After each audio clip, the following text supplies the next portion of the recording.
What is going on, guys? Welcome back to the channel Poképortfolio here with another video. Today we're going to be taking a look at my latest PSA return, how it sort of went, what was my predicted grades, what did I actually get, and how we performed overall in terms of cost basis. But before we get into this, if you want to sort of continue showing the love towards me, please follow the Insta, the links down below in the comment section. But without further ado, let's get into the first card. Now, before I get into that, though, I do want to say this is one of my biggest submissions in terms of value return, but also in terms of number.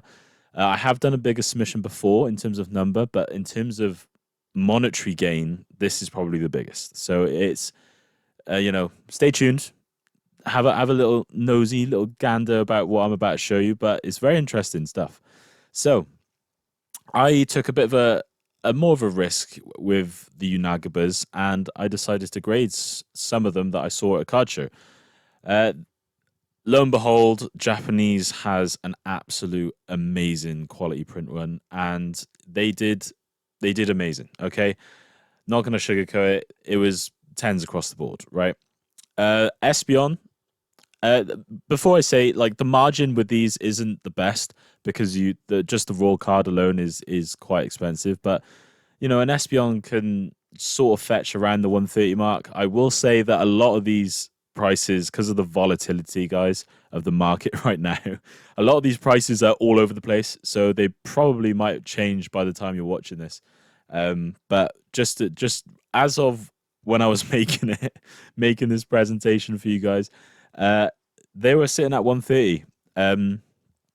With a cost basis of 50, 57, there's still margin there, right? And it was clearly a 10 in my eyes before I even submitted it. The card was pristine, literally pristine. It might even pass for a black label, but maybe the centering might let that down. But it was pristine, guys. There was not a scratch fault wrong with this card. So very happy to see that. Espeon is a gorgeous artwork. I love these Unagabas, guys. I will be trying to pick some more up if I can see them at decent prices because they grade well. They grade easy. If they've just been pulled out the pack, they're likely a 10, right? And this goes on to the Sylveon, one of my favorite ones. Stunning. I just love the whole concept, love the whole design, love the artist, love the artwork. I've just put my little code card thing in there, just to let you guys know that it was actually my cards, and I'm not just taking screenshots from the internet. But yeah, it's roughly around 130 for this as well. Now the Glaceon is a bit less, but we still hit the 10, right? And I'm very happy with the cost basis. I'm very happy with what the overall value could be because the margin's still there, right? You're doubling, more than doubling your money. So that's enough. That's enough for me, for sure. For sure, meets the criteria, meets everything that I need in a graded play, and it's safer because they're more likely to 10, right? Now, the thing is, there's a bit of a risk there if you get the 9 because then they're worth a lot less because most of them 10, and it's easier to pick up 10s. And also I want to say that in the cost basis is the grading fee as well, which is probably, I've put this at like 17.50, I think. So take off 17.50 for everything, and that's what I actually paid for the card at the card show months ago. So this is my August submission, I should also say. Now, guys, on to the biggest travesty of the evening, a PSA 9 mint. Moltres Zapdos Articuno. When I say this card is pristine, there's nothing fucking wrong with this card. I mean that and I'm sincere when I mean that. I've been scammed by PSA. Okay, this is the cleanest 10 that you could possibly ever ask for. I mean, my only thing in my head that it could be is that they do this centering on the black. My arrow's changing. That's really annoying. On the black line, they do the center in based off that and not the actual thickness of the border from the border of the card to the. So that's the only thing I can think of, but it still looks pretty centered, even if you're doing it off that. So there is nothing on the back of this card, guys. I promise you, it is clean as, clean as. There's still, lo and behold, there's still margin though. There's still margin. That's I got in pretty early for this card. I think I got in like 45, something like that. 40 even for this card. It looks like. So yeah, I'm very fortunate that I got in that early, because otherwise it might be a different story. But one of my good friends picked this up and he absolutely loves it, loves this card. So yeah, he's happy, I'm happy, unhappy that I got it. We're thinking about cracking it and sending it to Ace, okay? Because I feel like we have some injustice right going on right there. But still, the reason I said I I was confused about cost basis is because we have another one, right? And this got an 8. Now I was expecting a 9 for this one, because there was a very slight imperfection on the Articuno's wing, and I thought that it was well centered. I also thought there was nothing on the back, and that was the only thing I could see it dragging it down. Was there was a tiny little imperfection on the wing. It's not a dent. It wasn't a dent. It's almost like a very deep but small scratch, and it's clearly brought it down to an 8. So I had to, yeah. I actually have already gotten rid of this in a trade deal. So very unfortunate. I was hoping for the 9, got an 8, but I think I got most of my predictions correct. Right, there was a few that I got wrong, but most of them I was correct, and I sort of pride myself with that, because as a grader, you want to be accurate more than anything. You want to be knowing that if you're picking up a card that's crap or that's an 8 quality, that you'd recognize that. And also vice versa, if you pick up a Gem Mint card, then you should feel confident that it's going to get a Gem Mint 10 rating. So I was a bit disappointed with these two, because I thought I was on the money. But everything else goes pretty smooth, if not better. Okay. Moving on to another big card, Astral Radiance, Garchomp V. Obviously, I pick most of these cards up from card shows, guys. I've heard good stories about people grading these trainer galleries, and that if there's not much whitening on the back and there's no scratches, and it's centered, it's going to 10. And lo and behold, it did 10. There's some decent value behind this. Okay, the margin's great. It's really substantial if you're going to take that risk and go for the 10. Again, very similar to the Yunagabas in terms of total cost basis, but the price, guys, is definitely a lot more, right? Which is good, because you get that margin. I think Cynthia's doing a lot of the heavy work, and people love Garchomp. Moving on to the Zorua, we have this from Crown Zenith. It is also a 10, and my cost basis was pretty cheap for this, because it was already in my collection, right? I had pulled this from one of my Crown Zenith packs like ages ago. PSA 10s, there's not many, like, this isn't a high volume card, right? There's not many sales. I think the highest listed right now is 125. I took that PSA 10 just below, but the most recent solds are like 70. So there seems to be a bit of a monopoly going on with this card right now. But I actually really like this card. The people miss this Pachirisu on top. It's absolutely stunning. There's some other. Is that an Emolga down there? And something like that down there. But there's more than one Pokemon in this card, and it's great. I absolutely love it. I think it's undervalued, in my opinion. But then again, people will say Crown Zenith's printed to the ground, so it's probably accurately valued for how many cards have actually been printed. Moving on, Trainer Gallery, ignore me. IR from Temporal. Very interesting, because the gem rates for Temporal are actually a lot lower than some of the Sword and Shield stuff and Hidden Fate stuff I was showing. So Temporal, I think this might be like a 40-odd% gem rate, and it was clean. I saw it. It was gem mint as gem mint could be. I was very confident that this would get a 10, and it did. And the only thing is that the margin is good, but there's a lot of this card in a 10 on eBay right now. I think it's one of those cards that might be hard to grade, like any card, any IR in this Scarlet and Violet era, right? But I think that maybe people don't love Shiftry like I love Shiftry, man. I love Shiftry. What an artwork this is.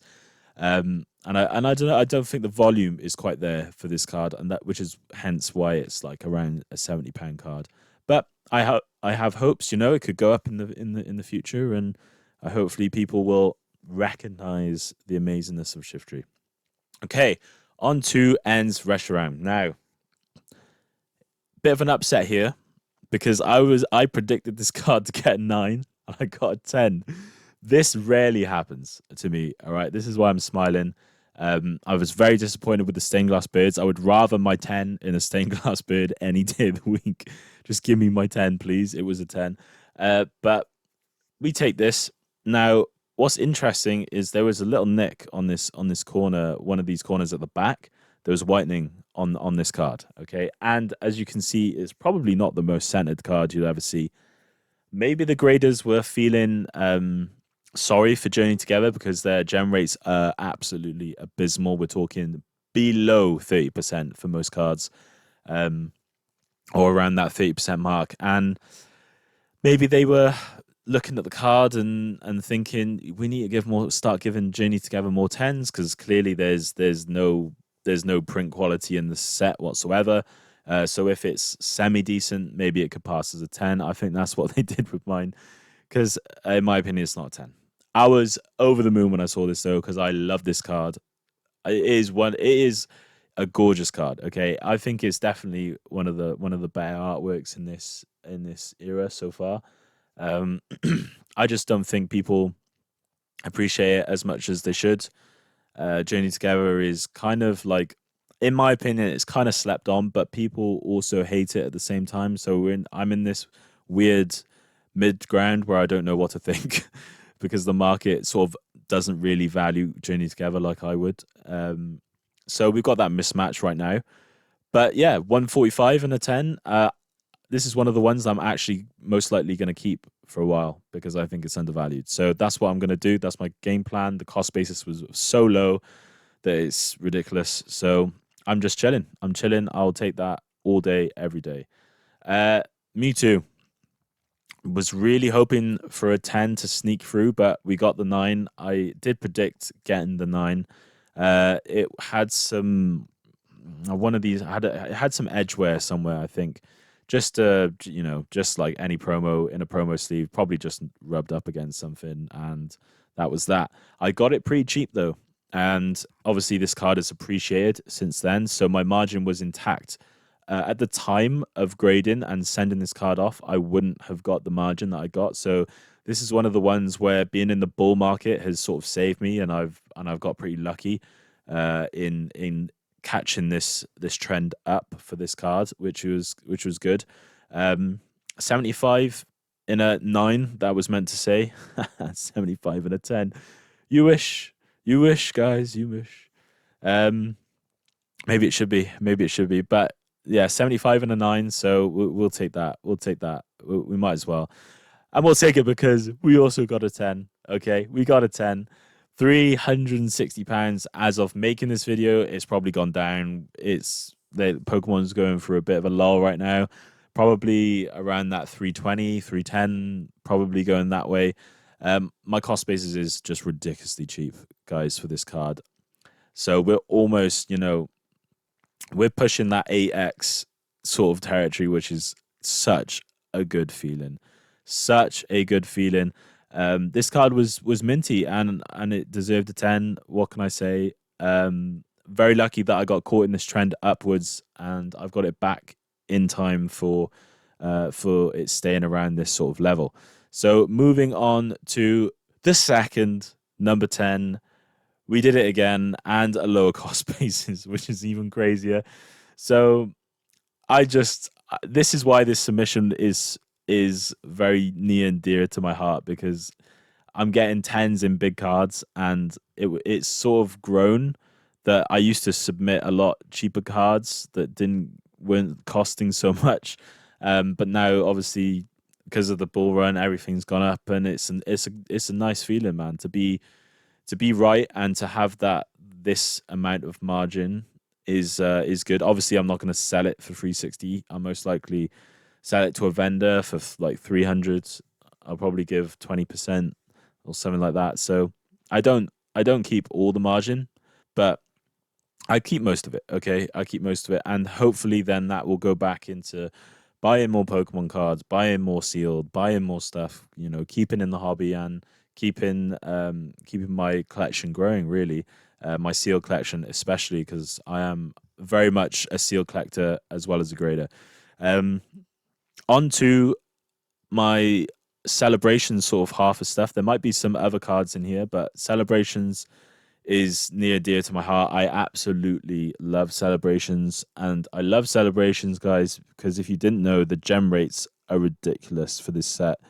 Um, and it's just so fun to grade. It is so fun to grade, knowing that you'll most likely get your card back at 9 or a 10, like every time. If there's no marks, if there's no dirt, if there's no, you're most likely hitting that 10. That's what I love about celebrations, man. The print quality was there. It was there. It should be like that for every set instead of Pokemon rushing for to get stuff out. The quality drops. So yeah, I'm very much a celebrations grader, and I think you should be too, because these cards are going to start taking off like they have even more. Again, that should say 9. I'm clearly very lazy and don't know why I'm slacking like that. Number that should say 9, £60 for a 9 and a Blastoise. But we did get a 10 because I always submit more than one Blastoise, man. You can't just submit one Blastoise because Blastoise is like, it's one of the OGs. I love it. My cost basis is very low. Okay, very low. Um, and it's most likely climbing the raw card anyway. I got this. I'm buying these raw cards, guys, like in July, August. Okay, they're only just coming, and then I send them off. That takes 2 months. The whole process takes like months to send off, and then they actually grade them. That whole process takes months. So we're only just getting them back now. This is sort of my hard work going in the summer, doing my research, going to all these card shows. You look through binders and binders and binders of cards, and you pick out loads of cards to put them all back, just to sift through, try and get some gem mint ones. That's my process, man, and I love that. I love that about it. And we submitted another one. We've got two tens, guys. Blastoise. I love submitting celebrations, man. Always makes me happy. Always, every time, without fail. And another one, which is interesting, Birthday Pikachu, 195 in a 10. Can you believe it, guys? This card is 195 in a 10 from like a £25 card when I was buying it. I don't know what it is now. It's crazy. And it was probably like £12 actually. Yeah, what was it? Like 15, something like that around when I was buying it. It's probably 25, £30 now, but it's still a buy. It's still a buy. People pick these up, guys. They must give them out at birthday parties. Some kid's mum must be giving these out at birthday parties because the price of a 10 is constantly going up for this card. And celebrate, I'm so happy that I'm so right about celebrations because I love this set. I feel like it's been slept on for so long, and then people are all hopping on the bandwagon. But I've been making celebrations videos since. Go back on my channel, guys. Have a look at the history we've got here. Tell me I'm not the biggest celebrations bull you've seen, man, because I've been bullish on celebrations since dawn. All right, and I love it. What a set. What a set. But we got a 9. Okay, we had to, like, I wanted a 10. Clearly, I thought this was a 10. I didn't actually see what was wrong with this card. There's no whitening on the back. Most likely being harsh on centering. Probably trying to keep these gem rates as low as possible because they're all gem mint cards. Still, though, another beautiful aspect. Oh, I've changed it to a 9 there. How cool. Another beautiful aspect, guys. Look at this margin. Even in a 9, you're making money. Crazy. That's the kind of card you want to be grading as a grader. Essentially zero risk play going on right now. Zero risk with maximum upside. It's beautiful. It's absolutely beautiful. And it is a great card. I love it. I absolutely love it. Onto the Tyranitar. Yeah, centering was off. I thought I'd submit anyway because it was going pretty crazy when it came out. A 9. It's going for a 45. Obviously, this cost me nothing because I got it from the Pokemon Center. This was my copy. I actually bought another copy on in Worcester Card Show. So traveled up there, picked the copy up. I'm hoping that one will get a 10, and it looks like a 10. This one did not look like a 10 to me. The centering is off. I'm pretty sure it was top to bottom centering. Left to right was smack on. Yeah, top to bottom was off. Okay, it looks worse in this photo because of the angle, but it's not that bad, right? But it is not a 10. Okay, it is definitely not a 10. Yeah, so very interesting to see what these Pokemon Center promos are gonna do in the future. I will most likely get rid of mine pretty quick just because I just want to buy some more things and get some cash under my belt ready to buy at penny dips. Obviously, Pokemon's having a lull right now. All the smart people will be buying, guys. Okay, don't get it twisted. I don't think this bull run's quite over yet. So if you've got, I wouldn't say FOMO, but if you've got like cash and you want to buy something that's gone down 20, 30, 40%, maybe it might be a good idea to buy it. That's what I'll be doing. I'll be buying some singles. I'll be doing more grades, more graded plays. I got like 3 submissions still out in PSA, so I'll be looking to add more to that as well. I'll be looking to keep picking up sealed for MSRP only whenever I see it. The only thing I'll go over MSRP for, prismatic, destined. The only 2 things I'll most likely go over MSRP for. Destined rivals, I would like to have some level of booster box exposure that I don't have right now. Most likely going to do Evolving Skies sort of things in the future. So that is my plan. That is the end of the video as well, guys. So thank you very much for watching my return. It was my best return in terms of monetary value, so far. I mean, we had like 195, 100, like loads of 236. That's 720 for 2 cards. Ridiculous. A few hundreds, 200s, the Unagabas. It all adds up, guys, and it's just, for me, it's quite a surreal moment because you just didn't think it would get to these heights and get to this level, and I hope you guys have been around for the ride and have done something like this yourself and really enjoyed the hobby. Because I love going out talking to the vendors, man. All the vendors are absolutely sound. I love them all. They're all great people. And I like getting involved. I like getting involved as much as possible in the hobby. Talking to people is great, right? We have a great time. So with that, guys, if you want to leave a like, comment down below, I will support you doing so, and I hope you support me going forward. And I hope you do see me in the next video. Okay, see you in a bit.